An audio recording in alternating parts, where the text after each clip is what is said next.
Hai, bersama Rodi sini dan selamat datang di pembahasan Trauma Code Heroes on Call. Spoiler ditanggung penonton. Di awal film diceritakan, ada seorang dokter bedah trauma yang sangat jenius. Dia adalah Baek Kang-hyuk, seorang legenda nakes yang akan mengobati siapapun pasiennya, sekalipun berada di wilayah konflik. Pada suatu hari, Korea menghadapi krisis di pusat pelayanan trauma. Fenomena ini lalu memaksa Menteri Kesehatan Kang Myung-hee memutar otaknya dengan menggelontorkan dana sebesar 10 miliar won untuk perbaikan pelayanan trauma di masing-masing rumah sakit yang ada di Korea. Ia juga sengaja mengundang secara eksklusif Dr. Baek Kang untuk mengisi kekosongan tenaga ahli di Rumah Sakit Universitas Hankuk. Secara kebetulan pagi itu rumah sakit kewalahan menangani kunjungan pasien yang membludak. Terlebih ada seorang pasien yang mengalami trauma berat dengan diagnosa tamponade jantung atau penggumpalan darah di jantung, sehingga harus dilakukan pungsi.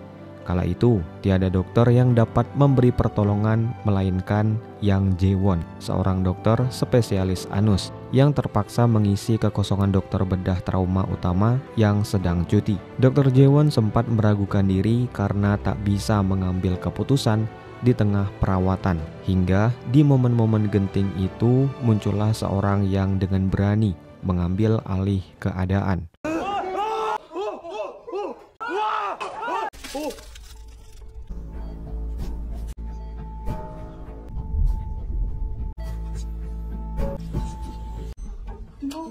Dr. Baek Kang si tangan Tuhan kini telah hadir untuk menyelamatkan pasien. Kejadian itu lalu membuat para nakes segera menyiapkan ruang operasi. Pada mulanya mereka sempat terhambat dikarenakan anestesiolog Dr. Hwang Sun-woo menolak hadir. Namun setelah menerima wejangan dari Dr. Baek Kang, Dr. Hwang lalu ketakutan dan menyatakan siap untuk mengikuti operasi.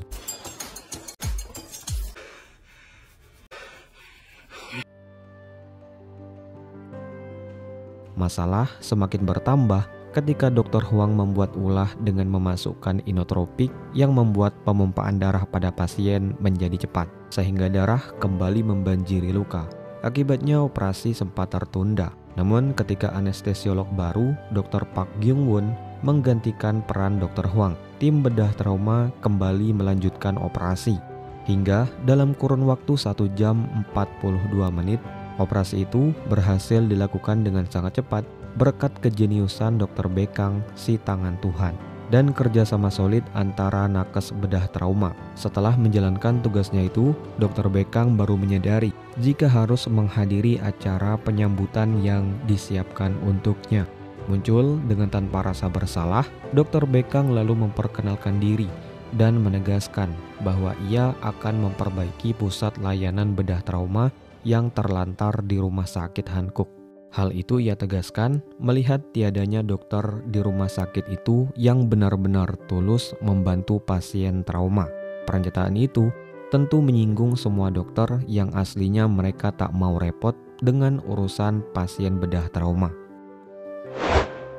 Setelah puas menyampaikan ide gilanya itu, Dr. Baek Kang lalu mendapati kabar dari Basarnas yang menyebutkan membutuhkan bantuan dokter bedah trauma untuk menangani kecelakaan di tengah pendakian. Sembari menunggu jemputan, Dr. Baek Kang lebih dulu menemui pasien yang baru saja ia selamatkan. Ketika memasuki ruang perawatan, langkahnya pun dihentikan oleh Chon Jang-mi, seorang perawat dari bagian bedah trauma yang mengira Dr. Baek Kang adalah gangster yang mengancam nyawa pasien. Kedua orang ini sempat membuat keributan. Namun setelah diluruskan, barulah ia menyadari bahwa Baek Kang benar-benar seorang dokter. Dari kejadian itu, Jang-mi kini menerima julukan gangster. Beberapa menit setelahnya, barulah jemputan Basarnas tiba bersama Jae-won yang tak diakui sebagai dokter dan malah dijuluki sebagai Anus. Keduanya disambut oleh An Jung-hoon, ketua Basarnas, yang heran melihat Dr. Baek Kang tak gentar sama sekali ketika menaiki helikopter. Lewat perkenalan singkat itu, Tak terasa waktu berjalan cepat sehingga sampailah mereka ke tempat tujuan. Tanpa membuang banyak waktu, Dr. Bekang segera menggapai Jaewon dan menyeretnya turun menemui pasien.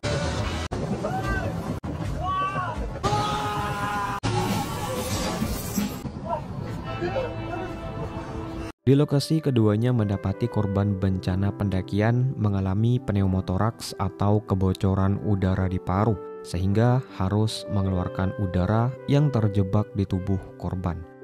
Namun, mengingat korban belum juga siuman, Dr. Bekang melanjutkan melakukan intubasi untuk menjaga pasiennya tetap bernapas. Ia bahkan melakukan dekompresi dengan melubangi bagian kepala pasien dengan tujuan meringankan tekanan pada otak dan memperbaiki sirkulasi cairan. 15 menit pun berlalu. Pasien pada akhirnya tiba di rumah sakit. Mereka segera melarikan pasien menuju ruang operasi. Dengan segala persiapan yang telah dibuat, Dr. Bekang bersama nakes bedah trauma lainnya berupaya menstabilkan kondisi pasien. Sementara itu, apa yang dilakukan Dr. Bekang mulai menarik perhatian Kepala Perencanaan Dr. Hong Jae-hun dan Kepala Rumah Sakit Dr. Choi Ju-un. Mereka beranggapan Dr. Bekang berlebihan dan merugikan finansial, sehingga keduanya berencana memperingatkan Dr. Bekang. Sementara itu, operasi berjalan 1 jam 30 menit.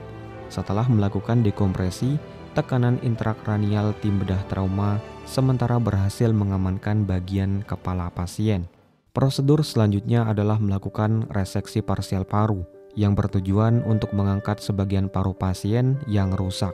Dalam kurun waktu 2 jam saja, Dr. Bekang si tangan Tuhan kembali menunjukkan keajaibannya dengan melakukan 2 operasi sekaligus. Dr. Jaewon yang sedari tadi diminta mengikuti operasi sempat tertegun dengan apa yang barusan ia saksikan. Dengan ketertarikan itu, ditambah Jaewon dinilai cukup cekatan ketika diajak kerjasama, membuat Dr. Bekang berencana merekrutnya bergabung ke dalam tim bedah trauma.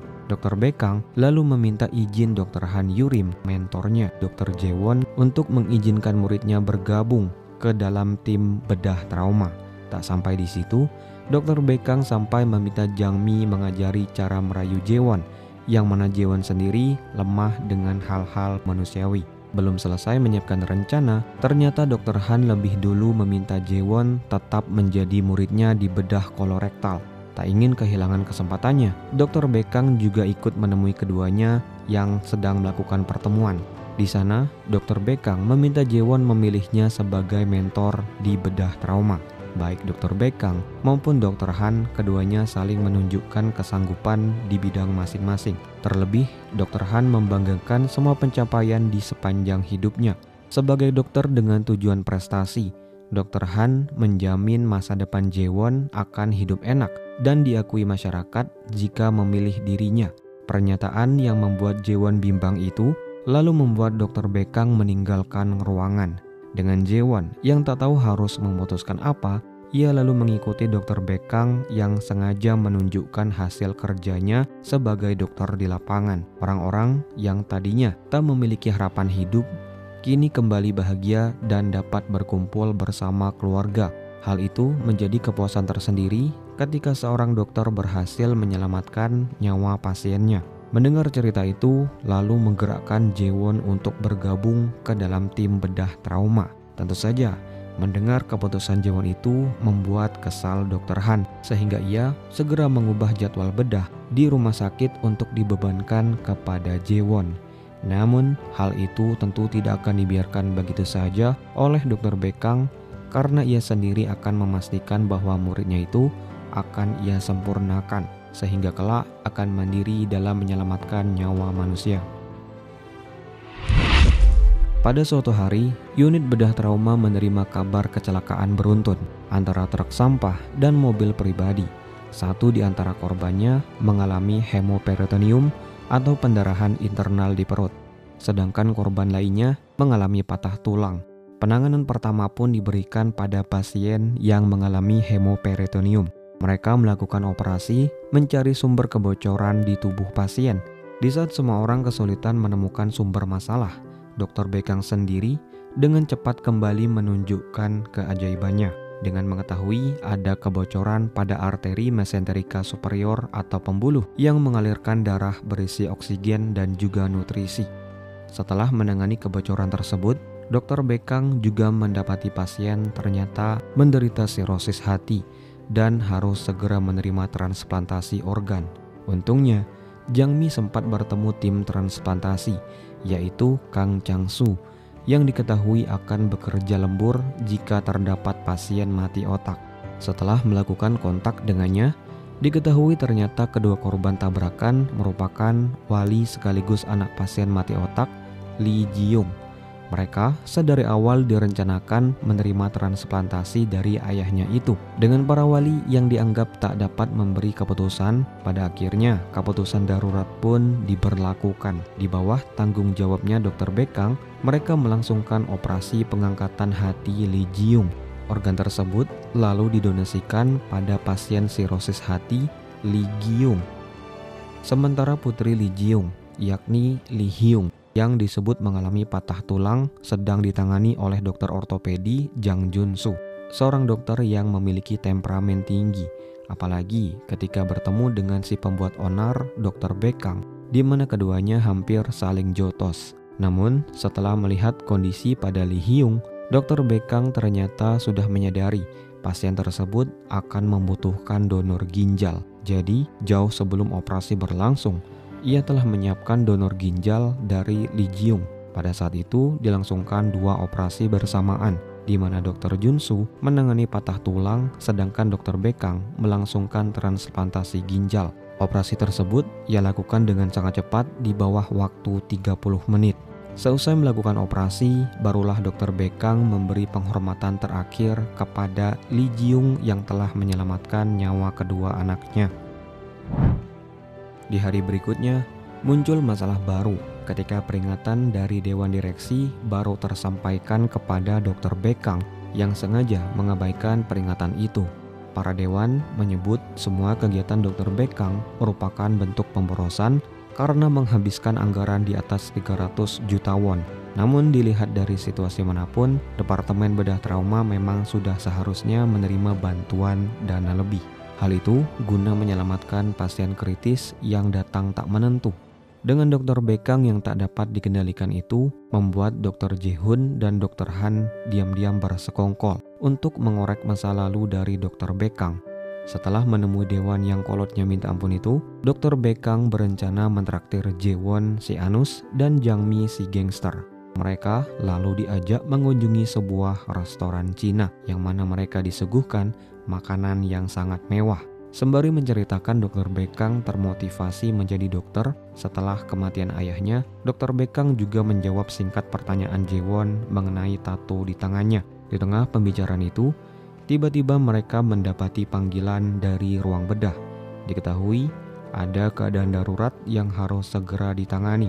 Namun ketika Dr. Bekang dan timnya baru saja tiba, pasien tersebut berakhir meregang nyawa. Begitulah gambaran pekerjaan tim bedah trauma. Sekali melewatkan waktu emas, maka nyawa pasien tak akan tertolong lagi. Mereka harus tetap berada di garda terdepan dan harus terus siaga setiap saat.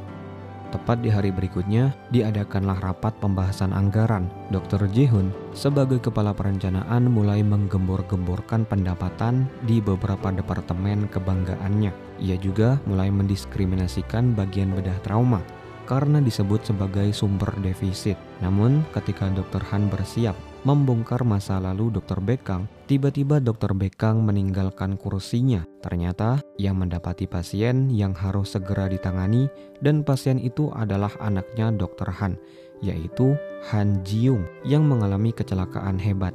Menerima kabar anaknya dilarikan ke bedah trauma, Dr. Han yang keras kepala itu tiba-tiba berubah memohon anaknya diselamatkan.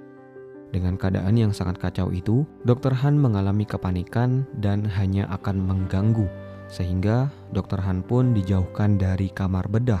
Sementara itu, pertolongan pertama telah diberikan. Diketahui pasien mengalami ruptur jantung atau kondisi di mana jantung mengalami retak atau pecah, maka diputuskan untuk segera dilakukan operasi jantung. Namun, keadaan itu tak disetujui oleh Dr. Han sebagai wali. Ia merasa jika Dr. Bekang telah melangkahi yang bukan bidangnya. Untuk itu, Dr. Han memanggil ahli jantung, yaitu Dr. Shin Jae-min, agar menangani operasi. Dengan operasi yang tak mungkin lagi ditunda, membuat Dr. Jae-won yang semula juga keberatan mengoperasi kenalannya itu ikut berubah pikiran mendukung pernyataan dari Dr. Bekang. Maka dimulailah operasi pasien ruptur jantung. Dengan keadaan jantung penuh luka, Dr. Bekang lalu menggunakan potongan sarung tangan bedah untuk menutupi robekan di jantung pasien. Ia juga menggunakan perikardium atau lapisan selaput tipis pelindung jantung guna melakukan penembalan yang lebih luas. Ketika Dr. Bekang meminta diambilkan endoskop, sebuah alat medis dengan kamera dan senter di dalamnya, seorang yang tergerak membawakannya adalah Dr. Han itu sendiri. Setelah sekian lama operasi berjalan selama 4 jam. Dengan menggunakan endoskop tersebut, Dr. Bekang menyempurnakan operasinya dan mengeluarkan potongan sarung tangan bedah yang sempat ia pergunakan di awal operasi. Hingga pada akhirnya, operasi pun berhasil menyelamatkan nyawa pasien. Mengetahui anaknya selamat, Dr. Han kini tak henti-hentinya mengucapkan terima kasih pada Dr. Bekang. Sifat sombong dan ego yang dimilikinya selama ini seakan hilang ditelan bumi. Pada hari itu, Dr. Han sangat bahagia sehingga ia menyuguhkan secangkir teh panas kelas atas sebagai penghormatannya pada Dr. Bekang.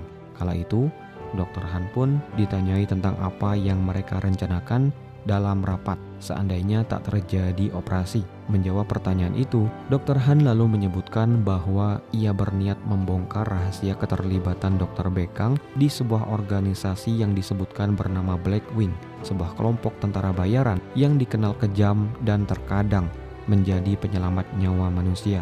Mendengar pernyataan itu, Dr. Bekang lalu memperingatkan agar Dr. Han tak sembarang bicara.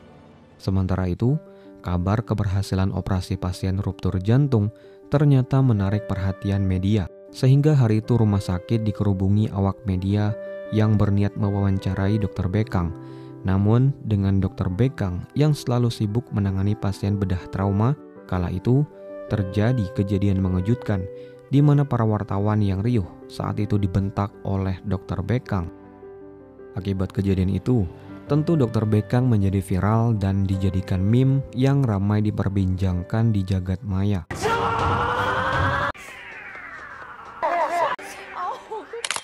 Di saat yang sama, setelah menyelidiki metode operasi bedah jantung menggunakan sarung tangan bedah, Jae-won lalu menemukan metode itu ternyata digunakan oleh organisasi militer swasta Black Wing, tempat di mana Dr. Bekang pernah mengabdi.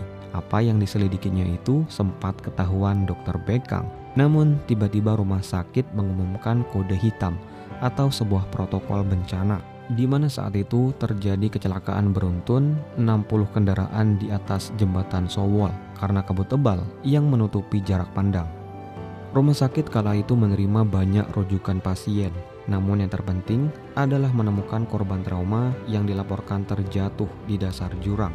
Untuk itu Dr. Bekang dan Jae-won segera bergegas pergi menilai situasi di lapangan.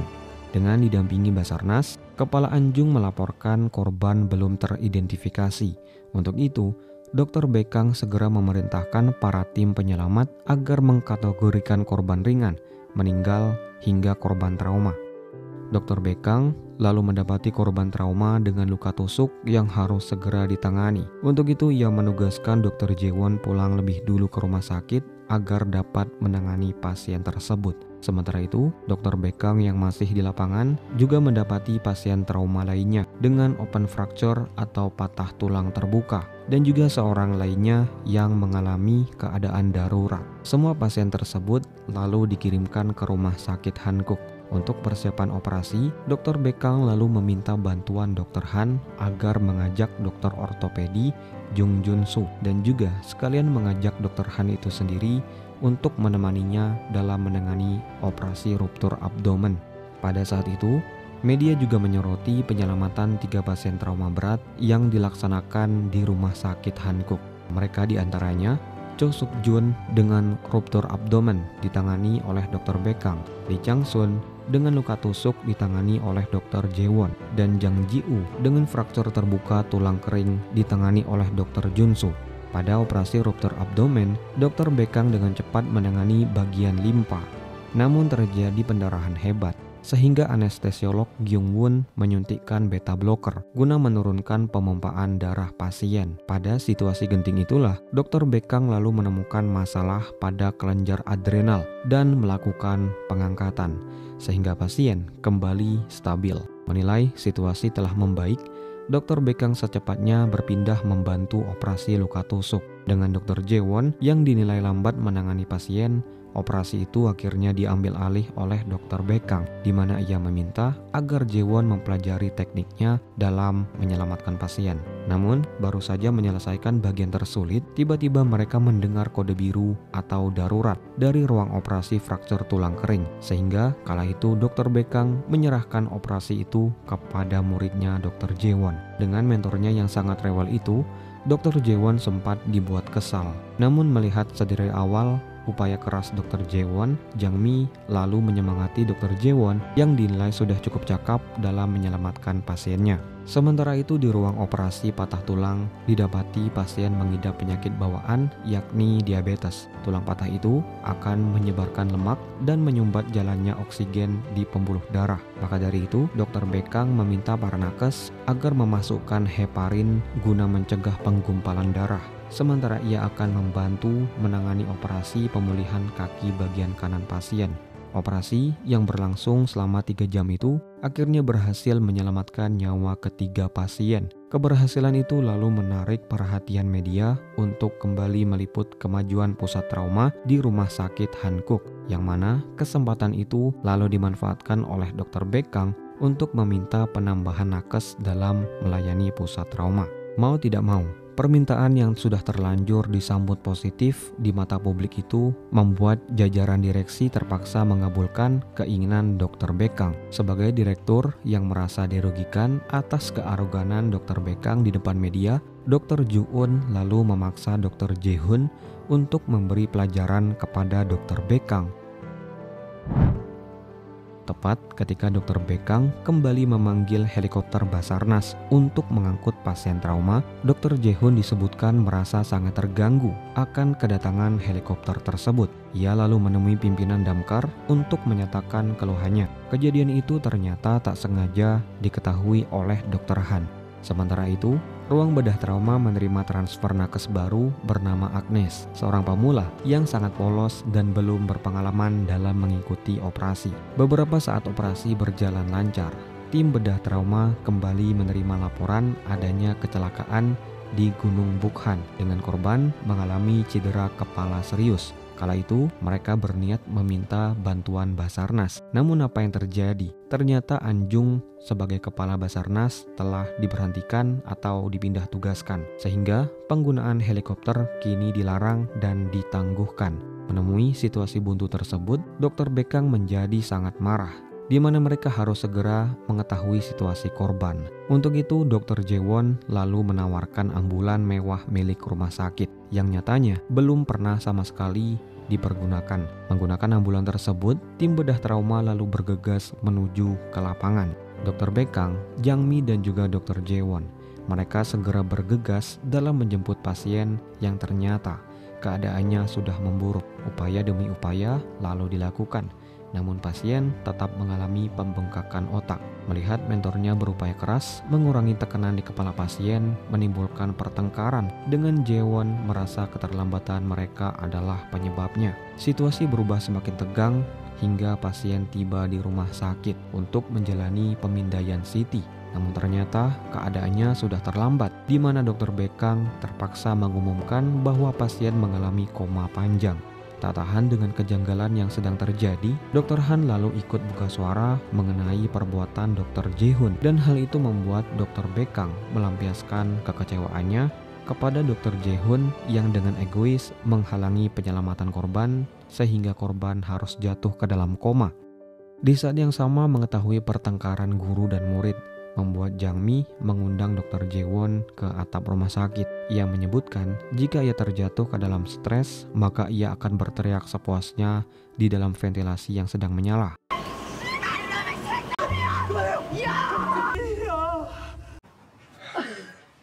Hal itu ia maksudkan untuk menghibur Dr. Jaewon yang sedang galau. Jang Mi lalu membenahi mentalnya Dr. Jaewon yang sempat jatuh.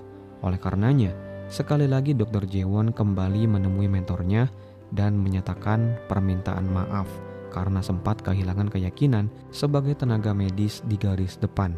Namun menanggapi hal itu, Dr. Baekang cuma ingin Jaewon menemukan tujuan hidupnya agar dapat bertahan di dunia medis yang kejam sekalipun orang-orang tak menghargai jerih payah seorang dokter. Sementara itu, apa yang dilakukan Dr. Han telah diketahui Dr. Jae-hoon. Ia menyayangkan pengkhianatan teman kerjanya itu yang lebih mendukung Dr. Baekang setelah sempat diselamatkan olehnya. Oleh karena itu, Dr. Jae-hoon sekali lagi menjalankan rencana jahatnya. Dengan atau tanpa bantuan dari Dr. Han, Dr. Jae-hoon akan membalas dendam dengan mengadukan malpraktik yang diperbuat oleh Dr. Baekang dan menyebutkan bahwa pasien trauma memasuki ke dalam kondisi koma. Akibatnya, ketika hendak menangani pasien trauma, Dr. Baekang dilarang menggunakan semua fasilitas ICU. Satu-satunya jalan keluar dari pembatasan itu adalah dengan menemui kepala ICU, yaitu Dr. Im Min-ho. Dr. Baekang lalu menyampaikan fakta bahwa ICU memiliki kebijakan tertinggi atas departemennya sendiri dan bukan semata kalah oleh timpangnya kebijakan bagian perencanaan. Mendengar hujan fakta itu, pada akhirnya kamar bedah pun kembali dibuka. Dr. Baekang lalu menghadapi keadaan darurat di mana pasien trauma dengan luka tusuk di bagian leher itu harus segera dioperasi. Dan ternyata Dr. Gyung-won bersama nakes bedah trauma lainnya sudah siap membantu. Operasi pada akhirnya berjalan. Ketika Dr. Baekang berhasil menyelamatkan pasien, ia meminta agar Jang Mi dan Jaewon mengambilkan pembuluh darah buatan yang ketika pengambilannya dihalang-halangi oleh petugas gudang. Namun, Jang Mi dan Jaewon segera bergegas dan dengan cepat berhasil mendapatkan apa yang mereka cari. Di perjalanan kembali, mereka lalu diberitahu jika Dr. Jae-hoon telah mengadakan konferensi yang menuduh Dr. Baekang melakukan malpraktik. Menyikapi hal itu, tepat setelah melakukan operasi, Dr. Baekang ternyata segera menampakkan batang hidungnya. Ia segera menyanggah semua tuduhan malpraktik dengan melempar bukti jika operasi yang sama pernah menyelamatkan nyawa pasien. Bedanya, kala itu mereka berhasil sampai lebih awal di waktu emas menggunakan sebuah helikopter. Namun tidak untuk kali ini, di mana Dr. Jae-hoon sengaja menghalangi pemanggilan helikopter sehingga Dr. Baekang melewati waktu emas yang berujung pasien mengalami koma. Dengan bukti tersebut, Dr. Jae-hoon akhirnya dipanggil ke kantor polisi. Sebagai upaya terakhirnya, Dr. Jae-hoon mulai menuduh Dr. Baekang merupakan kroni buatan Menteri Kesehatan Myung-hee. Pernyataan itu tentu mencoreng nama baik sang menteri. Sehingga untuk menepis tuduhan tersebut, Myung-hee lalu mengutus Dr. Baekang untuk segera pergi menuju Sudan Selatan guna menyelamatkan nyawa seorang kapten bernama Lee Hung-jung yang tertembak di tengah bantuan kemanusiaan. Menerima misi tersebut, Dr. Baekang segera membentuk Satgas Bedah Trauma yang isinya adalah Dr. Jae-won, Jang Mi, dan juga Gyung-won. Sedangkan untuk izin kepergian akan diurus oleh Myung-hee, di mana Myung-hee sendiri telah mengendus penyelewengan dana bedah trauma. Untuk itu ia meminta agar kepala rumah sakit Dr. Ju-eun bekerja sama setidaknya melakukan pengadaan helikopter seperti yang diminta oleh Dr. Baekang. Sementara itu, Dr. Baekang bersama timnya tiba di Sudan. Mereka mendapati kabar bahwa Kapten Lee sekarang disembunyikan di sebuah rumah sakit terpencil untuk menghindari kejaran ormas bersenjata Sudan. Keadaan sang kapten sendiri sudah memasuki tahap fatal dengan nekrosis atau pembusukan di beberapa bagian luka. Untuk itu, dengan stok darah terbatas, tim bedah trauma terpaksa menjalankan operasi untuk mengangkat peluru. Ketika mereka berhasil mengeluarkan 2 peluru yang bersarang di tangan kanan pasien, tiba-tiba kondisi pasien menurun disebabkan nekrosis di lengan kiri, sehingga pilihan terbaik adalah melakukan amputasi. Keputusan itu lalu diapresiasi seorang dokter lapangan bernama Su Dong-ju yang secara kebetulan memiliki visi misi sejalan dengan tim bedah trauma. Dengan keterbatasan alat medis, dan stok darah, Dr. Bekang lalu menghubungi para pejabat terkait untuk meminta pengiriman ambulan udara. Namun, negara tak serta-merta dapat mengabulkan hal tersebut karena pengadaannya saja akan memakan dana yang sangat fantastis. Di saat yang sama, diketahui ternyata selama ini Dr. Gyung-won merupakan mata-mata kiriman dari Dr. Ju-un. Hal itu lalu diketahui oleh Jang Mi. Tepat pada momen itu, tiba-tiba kondisi pasien kembali memburuk dan dengan stok darah terbatas memaksa Jang Mi yang memiliki golongan darah sama segera berinisiatif untuk mendonorkan darahnya. Keadaan yang tak bisa dibiarkan itu dan sangat tak memungkinkan untuk mempertahankan nyawa pasien lalu memaksa Dr. Bekang memindahkan pasien menuju ke sebuah tempat yang tak termuat di dalam peta, tepatnya markas tentara bayaran Blackwing cabang Sudan. Dikenal sebagai Malak, Dr. Bekang yang merupakan veteran kini diizinkan memasuki pangkalan militer yang memiliki fasilitas kamar bedah super lengkap itu. Tim bedah trauma sekali lagi diberi kesempatan untuk menjalankan operasi kedua pengangkatan sisa peluru dan pembersihan nekrosis. Pada saat itu, Dr. Bekang lalu memulai operasinya dengan mengeluarkan jaringan yang terinfeksi, di mana ia juga membuat stoma atau struktur saluran ekskresi buatan. Dr. Bekang juga memperbaiki lengan kiri pasien dengan memasang tulang buatan di mana sebelumnya telah dilakukan amputasi tulang yang mengalami nekrosis. Untungnya, peluru terakhir ditemukan tepat di antara pembusukan jaringan yang telah dikeluarkan. Alhasil, operasi pada akhirnya berjalan dengan sangat lancar. Sebagai upaya terakhirnya, Dr. Bekang lalu menemui petinggi sekaligus rekan seperjuangannya di Blackwing.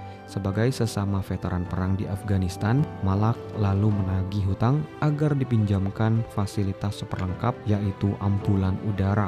Di saat yang sama, Dr. Gyung-won juga mengaku bahwa ia adalah mata-mata suruhan dari Dr. Ju-un. Sebenarnya ia bertugas untuk memantau pergerakan Dr. Bekang. Namun, hal itu benar-benar tak ia lakukan, melainkan hanya bermain peran. Dan tentu, agar lebih dekat dengan Dr. Bekang. Pada saat itulah, Dr. Gyung-won menerima tawaran bergabung setelah diajak oleh Jang Mi untuk memasuki unit bedah trauma.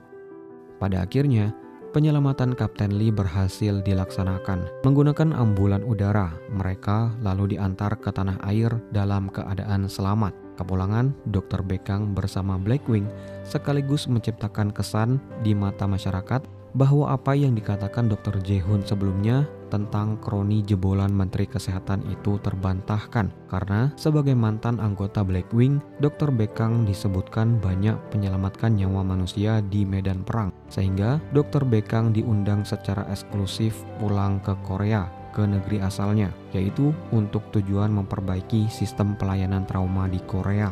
Itu setidaknya pembelaan yang diucap oleh Menteri Kesehatan Myung-hee kepada awak media.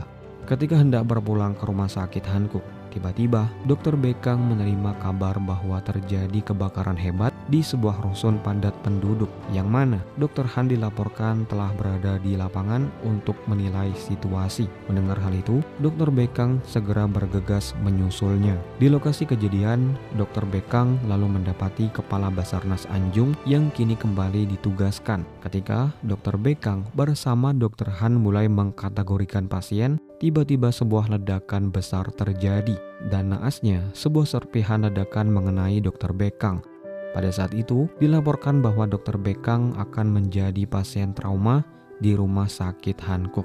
Keadaan tersebut tentu mengejutkan Jae-won yang tak menyangka hal buruk akan menimpa mentornya. Dalam keadaan setengah sadar, Dr. Bekang yang segera dilarikan ke rumah sakit lalu berpesan kepada muridnya untuk tidak ragu dalam mengambil keputusan. Maka dari itu, ketika Jae-won dihadapkan dengan pilihan untuk melakukan pemeriksaan atau langsung menuju ke kamar bedah, Jae-won seketika memutuskan untuk menyegerakan melakukan operasi. Hal itu ia lakukan seperti apa yang dikatakan Dr. Bekang, bahwa waktu emas setiap pasien tak akan bertahan lama. Setiap menit yang berlalu akan menentukan keberlangsungan hidup pasien. Maka dari itu, keputusan terbaik yang dapat diambil adalah menyegerakan operasi dan menilai langsung keadaan pasien kala itu.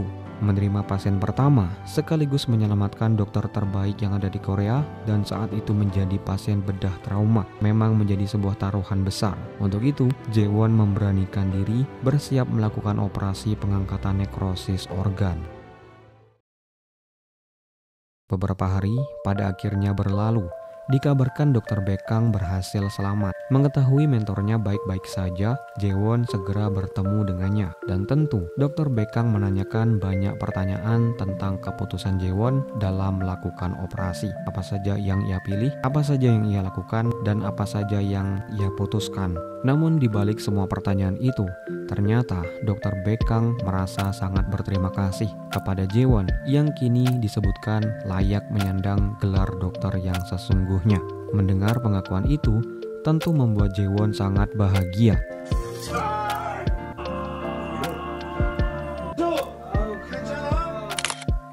Beberapa lama setelah pemulihan, Dr. Baekang juga menemui kepala rumah sakit Dr. Ju-eun. Dr. Baekang pada akhirnya menyebut alasannya menjadi seorang dokter yang sangat keras kepala. Semua itu bermula dikarenakan terinspirasi oleh seorang dokter di masa lalu. Seorang dokter yang nampak lelah dan terus berjuang menyelamatkan ayahnya walaupun sudah dipastikan tak akan terselamatkan lagi. Semangat menyelamatkan pasien itu ternyata membentuk karakter Dr. Baekang untuk terus berjuang menyelamatkan sebanyak mungkin nyawa pasien trauma. Semangat itu pula yang kini coba Dr. Baekang tebarkan untuk generasi penerus yang disebutkan mulai enggan bersusah payah tergabung ke dalam unit bedah trauma, apalagi berurusan dengan pasien kritis yang jaminan hidupnya sudah tak menentu. Namun pada saat itu ada satu orang yang tertarik mengikuti jejak Dr. Baekang, yang mana orang itu adalah Su Dong-ju, dokter lapangan dari Sudan Selatan. Dr. Baekang yang dulunya memang dibenci banyak orang, namun kini semuanya berubah seiring berjalannya waktu. Manusia itu diciptakan bukan untuk sempurna, melainkan berguna bagi sesama. Terima kasih telah menonton sampai akhir. Sampai jumpa di video selanjutnya.